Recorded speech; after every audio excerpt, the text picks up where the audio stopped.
Hey everybody, welcome to Yankee Cryptid. My name is Mary, and I'm here tonight with my husband Eric. Eric, how are you tonight? Oh, I'm doing pretty good tonight. How are you doing? I'm okay. We are sitting here on location in southern Vermont, in the rain, in our van. Did I say life is good right now? Oh yeah, that's Yeah. pretty good. Yeah. So tonight we wanted to talk about the Freetown State Forest. And it's funny because I've mentioned this to a lot of people recently. And a lot of people have no idea what the Freetown State Forest is or the Bridgewater Triangle or any of that stuff. So I thought it'd be cool to kind of get into it. And I'd like tonight's focus to be on Freetown and not the Bridgewater Triangle. But I think you have to mention the Bridgewater Triangle just a bit, just to kind of get an idea of what's going on. So I'm going to read a little bit about the Freetown State Forest. 5,000 acre forest in Assonet, Mass. It actually covers quite a few towns. It covers Westport, Mass, Fall River, Dartmouth, Assonet, Freetown, parts of Dighton. This is Freetown State Forest. Freetown State Forest, southern edge of New Bedford, and parts of Swansea. Not Swansea. Not Swansea. Somerset. Seekonk. And no, not Seacock. Which S is it? No, Somerset, the northeastern corner of Somerset. So there's like 5 towns. And the one thing to remember about that is that it's not like it's divided. So you can go from one end of, you can enter the forest through like Westport and wind up in Somerset, or you can enter it through Right. Fall River and wind up in Dighton. Oh, and it also includes Berkeley, Mass. too. So you can wind up in Berkeley, Mass. It's like cut throughs. It's pretty extensive. Mm-hmm. I'm going to read an article from September 18th, 2016 from onlyinyourstate.com. It is called "The Most Haunted Forest in America is Right Here in Massachusetts." The history of one of Massachusetts' most mysterious spots is filled with murder, fear, and the possibility of the paranormal. I should give a quick, I guess, a parental advisory or some kind of advisory, because this article does talk about homicide, and you can't really talk about Freetown State Forest without talking about that stuff too, because it's really got a lot of messed up stuff. So it's not going into gory details. No, it doesn't go into gory details, but I just want to give that disclaimer that All right, so just put it as PG-10 PG-10 or G. Behind its beautiful shady paths and sunny clearings, the Freetown Fall River State Forest is actually hiding one incredibly dark reputation. It has long been a hot spot for terrifying real-life occurrences and plenty of rumored supernatural happenings. Part of the fabled Bridgewater Triangle, this forest appears to be a magnet for the weird and horrifying. It is known as the Cursed Forest of Massachusetts, and after learning about the area's history, it's easy to see why. Its reputation is based on more than just rumor and speculation. The Freetown Forest is the site of numerous documented tragedies and crimes. In November of 1978, the corpse of Mary Lou Arruda was found tied to a tree in the woods. She was a local 15-year-old who had been recently abducted from the nearby town of Raynham about 2 months prior. James M. Cater tried 4 times for the kidnap. My stutter's in full effect tonight, huh? James M. Cater was tried 4 times for the kidnapping and murder of Arruda and eventually convicted. However, that's not even the creepiest story about this forest. In 1980, the police were investigating a murder near the forest. They were approached by a number of locals who claimed to have witnessed satanic cult activity in the woods. Some believe that these reports were connected to the so-called Fall River cult killings that occurred during the same period. Suspicious clearings stained with animal blood were found in the Freetown Forest. The curiously arranged carcasses of cattle were later discovered in the woods. lending more stream to the rumors of ritual sacrifice within the forest. The forest is also the site of 3 more murders. In 1987, a homeless man was somehow mistaken for an undercover police officer and killed in the forest. In 2001, 2 men were found riddled with bullets on Bell Rock Road, which winds through the woods. There have also been numerous assaults reported along the perimeter of the forest and along its shady paths. Other incidents border on the bizarre. In 2006, reports of roving and aggressive dogs plagued the area. In the same year, an escaped emu was spotted wandering through the forest and rushing at visitors. Can you imagine? As recently as May of 2016, wires were found stretched across frequently traveled paths through the woods. The wires had a sinister purpose: to catch off-road motorbike riders across the neck and likely decapitate them. The supernatural reputation of this forest is equally formidable. The woods have allegedly been the site of blood sacrifices, UFOs, ghosts, black helicopters, mysterious orbs of light, strange disappearance, giant snakes, poltergeist activity, and even rumored abductions. President Ronald Reagan himself reported seeing strange lights in the sky within the forest. Many people believe that the forest exerts a dark influence that drives people to suicide, while even older legends assert that Pukwudgies, humanoid creatures from the Wampanoag Native tradition, are known to stalk the woods. Whatever you believe, there's no arguing with the fact that the Freetown State Forest has fascinated residents for years. There are more than 50 miles of unpaved roads and paths that wind throughout the forest. If you're not bothered by the forest's dark reputation, it's a beautiful place to hike, bike, ski, and even dog sled. However, even skeptics may want to make sure they leave the forest's shadow before night falls. So, Eric, you grew up around Freetown. Oh, yeah. I spent a lot of time in the Freetown State Forest or Reservation. We used to call it the Res. Right? And I'll give you a little background of being in that area and how things felt around that time. So, I first started going to the reservation in 1987 when I first got my license. You know, I was, exploring things, and me and my best friend Bill, we decided to, start taking rides through there. And right off the bat, you could tell there was a feel to the air once you entered the Freetown Reservation. It was does just have like a feeling. It's not like you're going into a forest and you're going for a hike and everything's all kosher. Something's off. It's like it's got eyes. Yeah. Like it's watching you. Well, one of the main things you'll notice, and this doesn't happen, I don't think I've ever had this happen anywhere else, I'm pretty sure, is you'll be driving through there, no matter what road you're on, all of a sudden you stop. And the first time I did this, it's actually to stop to have my friend Bill get out of the car to take a leak. And I thought the car was rolling backwards. And I kept hitting my brake, and the car was in park. But it seemed like the road was still going forward and you were rolling backwards. But it's weird because at certain areas it feels like you're being pulled out. Other areas it feels like you're being pulled in. It's just like an optical illusion. I know the car's not moving now. Not like then. Like I was like panicking. I'm like, oh shit. But now you stop, you look forward, and you just got that. It's an optical or whatever illusion. So that's a little creepy. Yeah, and about the same time, I started driving around there, maybe a few years later, 1989, 88. There was, quite a lot of shit going on in the area. There was, cattle mutilations, like all over the place, in almost all those towns.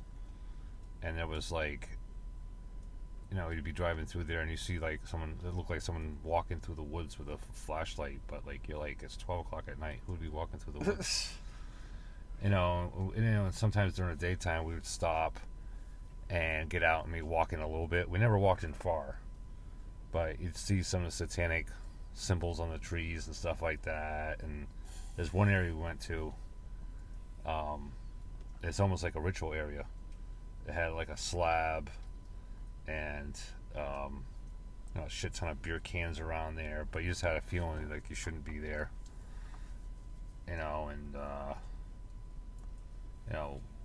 I've had quite a few experiences in there. So, I think I skipped something. So, around 87, 88, 89, there was a lot of shit going on in the area. At the same time, the cattle mutilations and the lights in the woods were going on.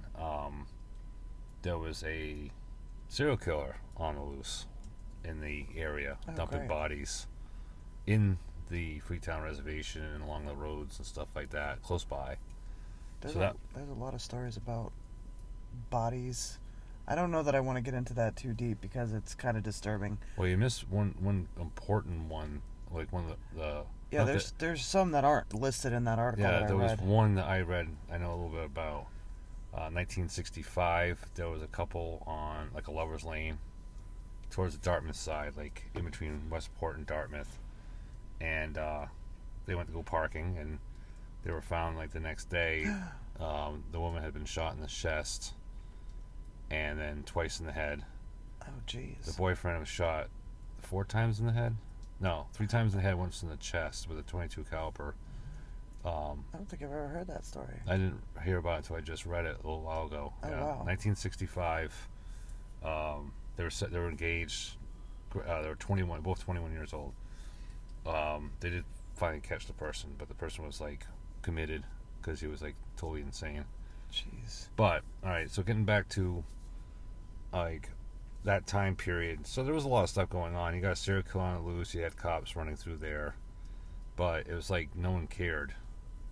You know, that's a whole different story. But I remember one night we were driving through there, maybe 1989, 90, and it was me, my friend Bill, and his brother John, and we're driving through, and we stopped to take a leak, and as we get out of the car, we hear this commotion about, maybe like 100 feet, 75 feet ahead on the dirt road, and there was this bush on the left-hand side of the road that was shaking violently, like someone was holding the roots or something and just shaking it violently. But keep in mind, there was absolutely no wind. It was like a clear night out. There was no freaking wind at all. Like, I had a cigarette going, the smoke was going straight up. I remember that. And I'm like, there's no wind. I'll give you another story. So, me and my friend Bill, we were driving through there. It must have been like 2:30, 3 o'clock in the morning. And, we hadn't been drinking. I don't think we were drinking. It might have been smoking. But we're driving through there. We're cutting through from Westport side to the Fall side. And about, I don't know, maybe a mile and a half in, we see something in our headlights. I'm like, what the hell is that? And it turns out to be this female walking. Like, it was really weird. She looked weird. Like, it was like she was like in like a zombie trance or something like that. Like, and so Billy's like, well, you should stop, see if she's okay. And I was like arguing with him. I'm like, I ain't stopping for some chick in the woods at 3 o'clock in the morning. So I'm like, all right, fine. I'll ask her if she's okay. Then I look back on that. I'm like, what a stupid idiot. She got like a knife or a gun. So I get out and I walk back, and she, like, I said, hey, you, are you okay? And she just kept on walking towards the opposite way we were going. So finally, I got a good glimpse of her, and I'm like, that's so and so. I forgot what her name is. I wish I could remember it. I'm like, hey, why don't you get in the car? We'll bring you to your house and stuff like that. She just kept on walking, and it just kept getting freakier and freakier. And I'm like, time to fucking leave. Like, fuck this shit. And the messed up thing is, we knew her. She doesn't drink, and she doesn't do drugs. So she's not under the influence. Unless someone spiked her drink or something like that. But, like, she's, like, literally, like, 9 miles away from her house.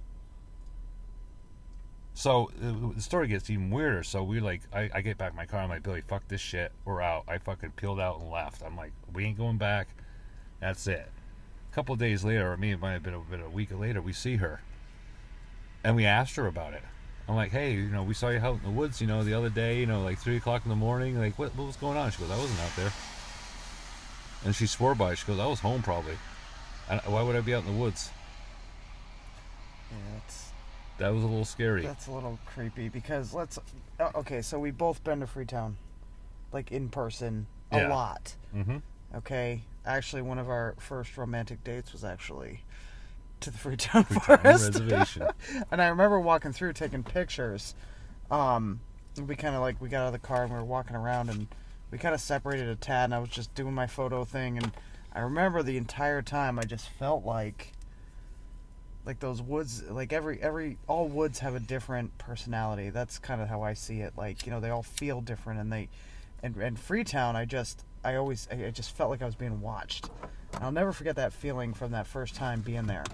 And, you know, it's kind of continued throughout. But, like, I mean, Freetown's pretty massive. It's got a ton of roads. They're all dirt forest roads, right? I mean, some of them are, like, impassable unless you have, like, a serious off-road vehicle or you're walking. You know, you can't take a car. There's boulders in the way. Huge, you know. Unless you're Eric. 'Cause I've gone down every single road in that whole entire place. Yes, you have. Every single road. Good luck with that. I mean, I've seen some of those roads in Freetown. I mean, they're it takes a while because you gotta creep along. Yeah, and I didn't have a 4x4. I had a couple times I went through some of those things like a 1989 Pontiac Grand Am that. Oh, geez. Yeah, I believe it. I have hit an oil pan or two. And had to get it fixed. But that's the thing is you do it right, you're okay. Well, yeah, I mean, there are ways to, you can do it. But my point being that, like, you know, just kind of like, what do the woods feel like? They're, you know, on the outskirts there are houses. There are trails. Oh my God, remember that time we went up through that? Do you remember that trail that went up? That road that went up? I don't even want to call it a road. Do you remember what we were driving? The Versa? Our Nissan Versa that we drove freaking everywhere. And I think it was this trail that, it was right near the ledge. Oh, yeah. And we went back in there checking it out and we tried to drive up and... Well, usually I just read an too article. rocky. Most people usually park at the end and walk in. And understandably, because the roads kind of, at times could be muddy and... Right. And speaking about the ledge, well, if not, you know, unless you research, you don't know what it is. The ledge is a old quarry. From the water, there's a small pond at the bottom, and the top, or the granite, or wherever it is, at the top is 80 feet. It's almost exactly 80 feet. And it's a party spot. I've been there partying. I used to go to this place called Alhambra's all the time. And afterwards, a bunch of us would just drive down that way and just fucking hang out and drink on Fridays and Saturdays. But the weird thing is, we never sat there long. Now, you think parties sit there, drink for hours on end. We get there and we'd only last like maybe an hour, and people start getting the heebie-jeebies. Like, Yeah. You know, at first it was just like people like, yeah, I gotta go home. But then afterwards, like, you know, same people show up. They're like, you know, I had a bad feeling. You know, and I had the same thing. Maybe not as bad, but you know, we'd leave. You know, just something about being there. It just didn't feel right. Oh, it has definitely got a creepy vibe to it, like, all day. People die there all the time too. Well, yeah, there's a lot of, you know, not so good energy there, just from the freaking bodies alone. I mean, trying to think of what experiences I've had in Freetown, and I mean, I've only been going there, 5 years maybe? Well, no, a little longer, maybe like 8 years. Yeah, longer than that. You know, because we used to live, we were like less than an hour away from it, so we would go, you know, and those are our about closest 40 woods. minutes. It was our closest area of woods that we could go to, so like To escape. we'd go there to escape, go there smoke, take walks, you know, whatever. But we were definitely always on edge. At least I was, like, are we going to see anything creepy or what's going to happen today? So I remember going through there one time at the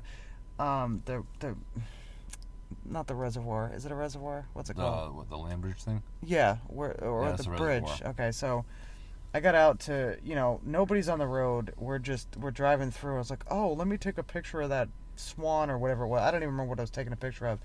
So we pulled the car over. I got out of the car. I mean, this whole process took like less than 10 seconds.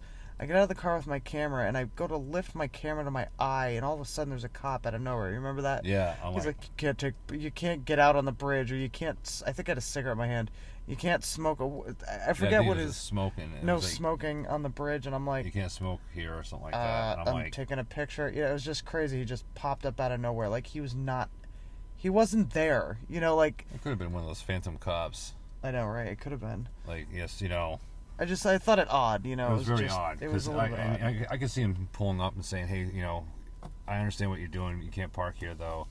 But no, he pulled up and said, "You can't smoke here." I'm like, we're in the middle of fucking nowhere. Well, my concern is more like, where did you come from? He wasn't behind us. He wasn't behind us, and he pulled up But behind. because the road coming down to that's all bumpy, you'd see the guy coming. You could hear it, like you could see too. Yeah.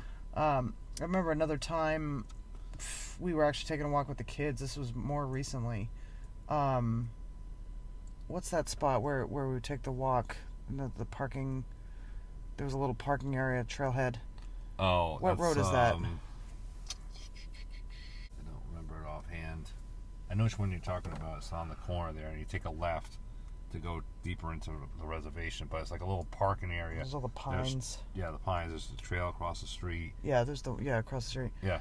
So we were standing there. It was either right before the hike or right after it. It's just a tiny hike. It wasn't anything crazy.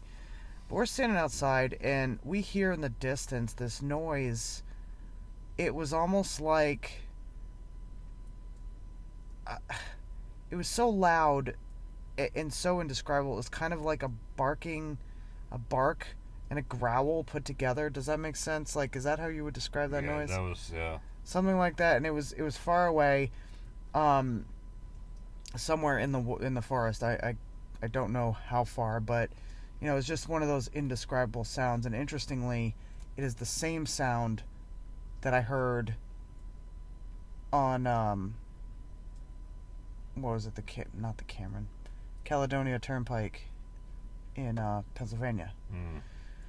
So that was a little bit freaky. I remember standing there like frozen, like what, you know, trying to telling everyone to be quiet and trying to figure out what the noise was. But that was no explanation for that. I mean, I don't know that it sounded like a dog. Nah. It wasn't a dog. I mean, you know what a dog sounds like. It was like this growling, barking, like, I don't know. So that was one thing that was... I think the name of the road is Bell Rock Road. That might be Bell Rock Road, yeah. Then I think the creepiest thing that I've ever experienced in Freetown, maybe 2 years ago, so let's call it 2000... That was probably more like 2018, 2017, 18. Probably 2018, yeah. We actually decided to go on the way home from somewhere to swing off into Freetown to have a cigarette. And it was Mistake number one. It was after dark, so we're like, hey, you want to go stop in Freetown for a cigarette? Like, okay, because we don't smoke in the car when it's, when we have the kids with us. So we kind of just decided to go in there, and I'm like, whatever. I mean, there's, in the area that we went to, there's houses down the way. It's, it's not the deepest you can go, so whatever. So I pop out of the car, and the area that we were on, it's, you go in, you take your right onto the road, and you go through a little stand of forest, but it's kind of swampy. And then you cross over this little brook, and it's all swamp. On the right side, there's a little river that spills out into the big lake, and there's like I guess it's a fishing spot. And then we went up maybe, I don't know, 25 yards. 25 yards, yeah, about right. And just kind of pulled over on the side of the road. So the road behind us goes all through this swampy area. It's fairly straight. You can kind of see pretty far down. I mean, it was dark, but the road was pretty straight behind us. So I get out, and I turn to look behind us, and I see these two sets of eyes. I mean, I don't think we had a flashlight. It must have been reflecting off the taillights or something. Yeah. And I see these two sets, and they were walking, like, it's so hard to describe the way that they were walking. They were almost like bobbing across the road. One set was like a greenish yellow, and I want to say the other was like it was a different color. The eye sets were not the same color. And I remember just staring like, I don't understand what's happening. They looked like two people, but no headlamps, there's no lights out there.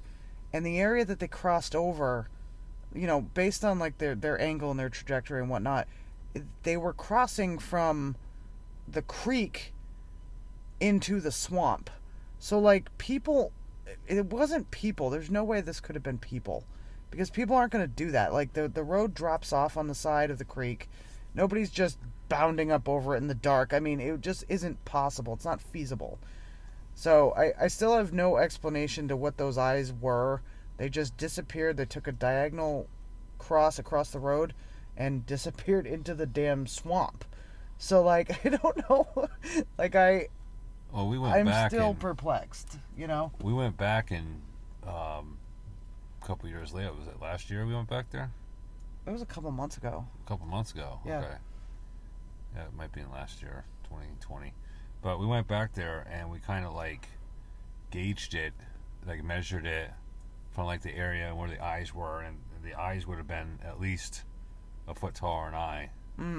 So Well, yeah, 'cause the it was- eyes would have been yeah. 7. I'm 6'2", so the eyes would have been about 7'2", 7'4".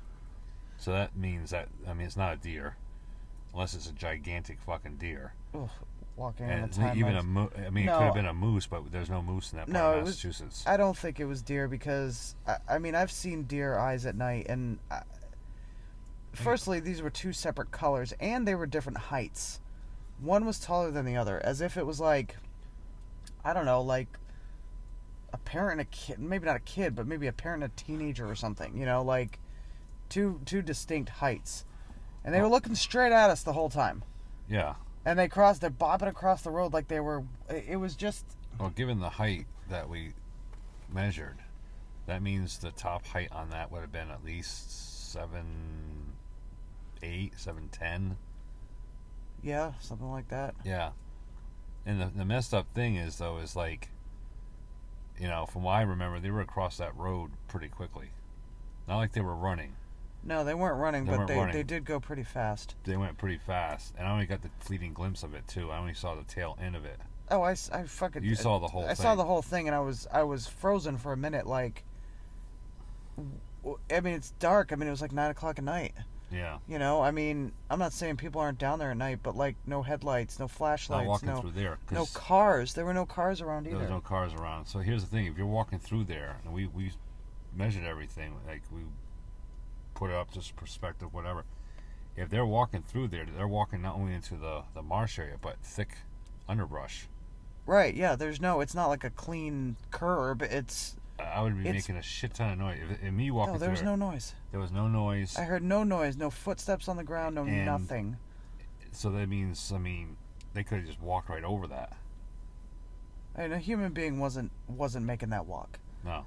You And would have we're- gotten so tangled up in that underbrush, and some of it's like thickets, like the briars and stuff, in there intertwined with the other freaking underbrush. You got so caught up in that. Right. You would have wound up in the swamp head first. Oh, and then there's the swamp. I mean, on one side is a swamp, on the other side is that creek. And it's not like a little, it's like it's got a what are those darn things called? The culverts. Yeah. It's a high culvert, and I believe it's stone. I believe there's a lot of stone piled up, and it's a kind of high walled, Well, not only you know, that, it's situation. the other side where it dumps into the swamp, like where the underbrush is. Certain parts of that is a steep decline. Like, Well, yeah, you're that not too. you're not gonna just like nonchalantly in the middle of the night, no flashlight, walk through there without getting fucking seriously hurt. No, I mean, I could see people being able to walk up the road. The road's different. 'Cause The you're not road, gonna- but they weren't coming straight down the road. They came at a diagonal across, you know, so I still don't have a full explanation for that one, but I will, at this point, bring up this, which I find very interesting. Let me pull this article up. There is a BFRO report from submitted on July 14th, 2009. It's a Class A sighting. I and my girlfriend were riding in my Jeep on Route 140 from New Bedford to Freetown tonight, July 14th, 2009, and at about 11, my girlfriend saw this large brown hair-covered man standing up from a crouched position on the side of the two-lane highway. She lets out a scream, prompting me to look at the creature standing there. He made fluid movements like a man and had almost an ape-like quality. We couldn't see his face, but upon returning to the area, we saw the man... returning to the area where we saw the man, there was nothing. After calling 911 and telling them that someone was running in the median on the highway, They told us they had similar reports of what we saw on a stretch of highway between exit 7 Braley Road and exit 8 Chase Road. They then told me they were sending state troopers to investigate. Now, just before I read the follow-up investigation, where exit 7 and exit 8, what's the proximity to Freetown?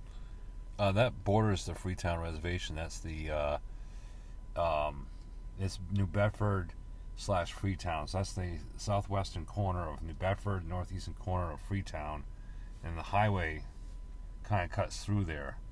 So that area is definitely part of the Freetown Reservation. You know, it borders it, but it's also part of it because you got the woods up north and Freetown to the east that borders New Bedford. They're kind of like the same. So follow-up investigation report by BFRO investigator D.A. Brake, Ph.D. The witness, or driver, was phone interviewed approximately 3 weeks after submitting the report. The girlfriend did not want to talk about the incident since the memory of it still upset her.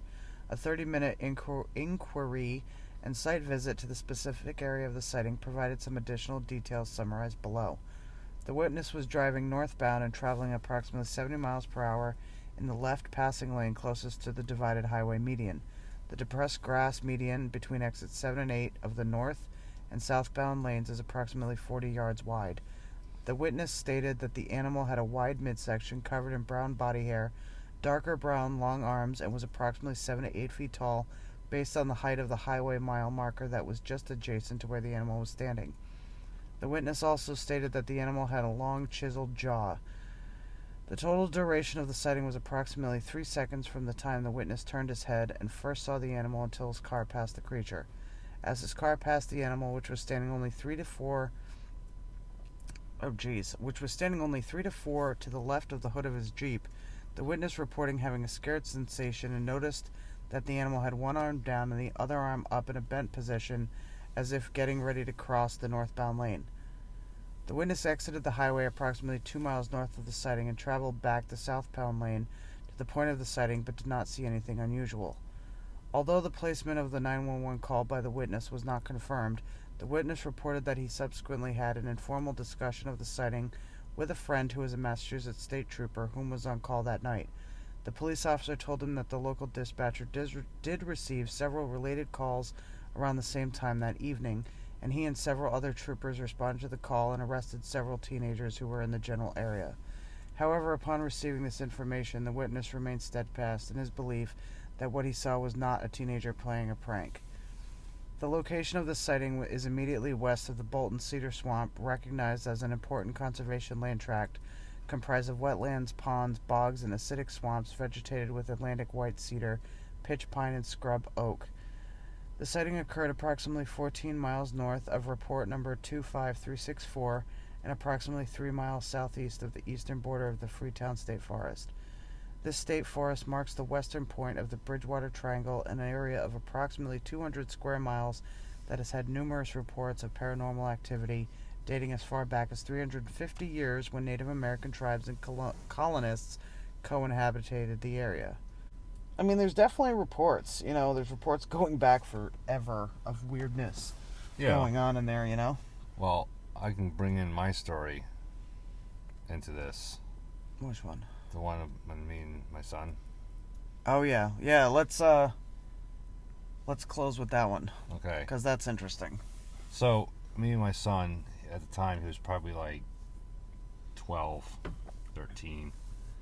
And I decided to go out into a Freetown Reservation to do a little scouting and hunting. It was, I think it was a Friday or Saturday. I was off. No, I'm sorry. It was a Tuesday or Wednesday. And so we go into Freetown Reservation, find a good spot. And it's near power lines, and there's this trail that goes in, quite far, maybe a couple miles, and it meets up with another road. So we were like, all right, we'll go down maybe like halfway, set up, and see if we see any deer. So we go down there. We're there for about, 30 minutes, 40 minutes, because it was still kind of warm out. I think it was mid-September, just after deer season started. And so we was like, well, fuck this, we're going to walk back, we'll go find another area. So we get to the clearing where the power lines are, and we're walking back to the car, and my son says, "Hey, what the hell is that down there?" So I look down, which was, I think, subtly. I look down, I see maybe 100, 150 yards down the power lines, something standing there. And it's getting dark out. It's starting to get dark out, so it was kind of, you couldn't really make out 100% what it was. So I'm staring at it, and I realize that it's moving. Not a lot, just a little bit. You could tell it's moving, but it's standing upright. And so my son makes a joke, "Oh, it's probably a hunter in a ghillie suit."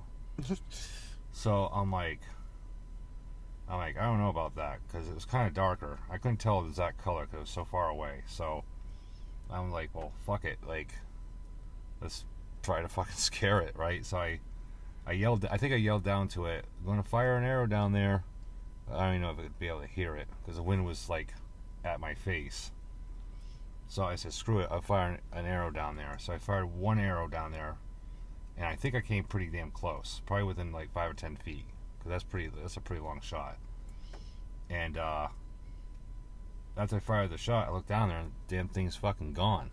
So it wasn't a tree, and it wasn't like a human, because you can see on both sides. Like, you'd be able to see the person running, like, "Oh shit, they're firing arrows at me. I'm out of here." But the thing was gone in a split second. I blinked, it was gone. So then my son's like, "Well," and at the same time, keep in mind, my son was recording.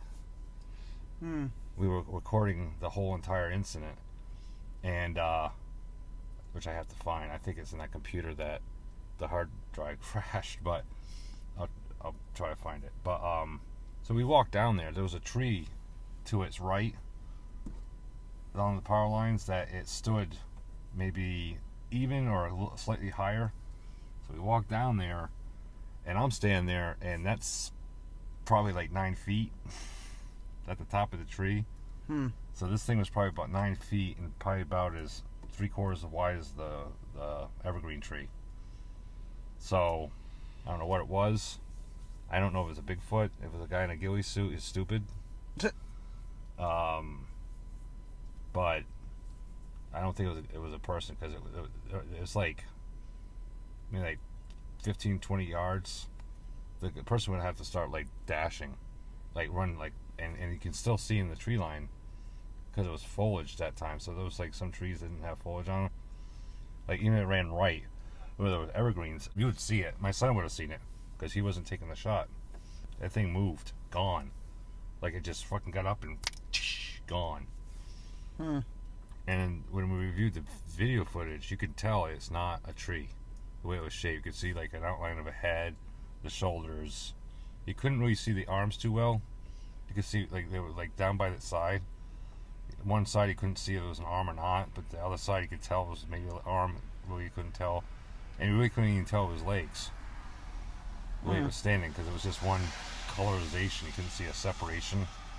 Right. So I don't know, but I know it wasn't a tree, because trees don't just uproot themselves and run off. Not usually, no. Not usually, no. So, and it wasn't a deer, because you could tell a deer, and it wasn't a moose, and it was standing upright where it was, and it was moving, but not a lot at all. Like, ever so slightly, you could see the movement down there. But that was my story, and then we kind of hightailed it out of there, because yeah. We're like, what the hell did we get? And we got in the car, and we looked at the video, and my son was like, "It's time to leave." Because I think he was getting a little scared. Yeah. So, and it was getting darker. So, I'm like, yeah, it was probably time to leave. That was pretty much it. That's from that area. So, we probably should wrap it up. Yeah, say it's about that time. About that time. So, I think there's definitely more stuff we could do about the Freetown State Forest, but that's a little bit of our experience. Some random stuff we found on the internet. So yeah, what about you? Do you have any experiences in Freetown? Any thoughts to share? Shoot us an email, yankeecryptid@gmail.com, and or share your thoughts below. Whatever works. All right, so till next time, I'm Mary. I'm Eric.